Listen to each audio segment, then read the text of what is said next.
Video آج کی یا کل کی تو نہیں ہے، یہ ویڈیوز پہلے کی ہے۔ اور اگر آپ کو یاد ہو تو عمران خان صاحب نے جب ایم پی ایس کے خلاف کارروائی کی تھی تو اس وقت انہوں نے یہ اعلان کیا تھا کہ اگر کسی ایم پی اے کو یہ شک ہو اور اس کا یہ خیال ہو کہ اس کے خلاف کارروائی بے بنیاد کی گئی ہے تو بے شک وہ رجوع کر لے، چونکہ ہمارے پاس ویڈیوز اور ثبوت موجود ہے۔ تو اس کا مطلب یہ کہ یہ ثبوت اور یہ ویڈیوز پہلے سے ان کے پاس موجود تھی۔ اب اس کی ٹائمنگ کو آپ دیکھ لیں کہ پارلیمنٹ کے اندر انہوں نے بلڈوز کرنے کی کوشش کی، وہ کامیاب نہیں ہوئے۔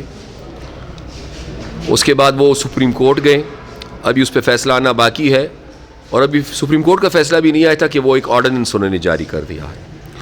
تو ظاہری بات ہے کہ اس کی ٹائمنگ کو اگر ہم دیکھیں تو کافی سوالات اٹھتے ہیں۔ ساتھ ہی میں یہ بھی کہنا چاہوں گا کہ لا منسٹر کے خلاف کارروائی ہوئی ہے۔ اب آیا ان کو پہلے یہ پتہ نہیں تھا؟ ان کے پاس تو ویڈیوز تھی، جب ان کو پی ٹی آئی میں شامل کر رہے تھے اس وقت بھی ان کو پتہ تھا کہ یہ انہوں نے پیسے لیے ہیں۔ پھر اس کے بعد جب ان کو وزارت دے رہے تھے تو تب بھی ان کو پتہ تھا، ان کے علم میں تھا۔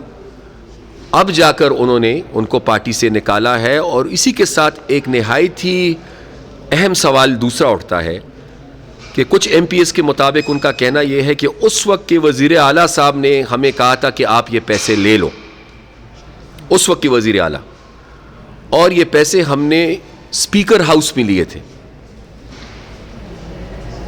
تو پھر سوال یہ اٹھتا ہے کہ اگر وزیر قانون کے خلاف کارروائی ہو رہی ہے کہ اس نے پیسے لیے ہیں، تو جس کے کہنے پہ پیسے لیے ہیں اور جس کے گھر میں بیٹھ کر پیسے دیے گئے ہیں ان کے خلاف آج تک کارروائی کیوں نہیں کی گئی؟ دوسری پولیٹیکل پارٹیز میں سے بھی اگر کسی نے پیسے لیے ہیں تو ظاہری بات ہے کہ کوئی اس کی جسٹیفیکیشن نہیں بنتی۔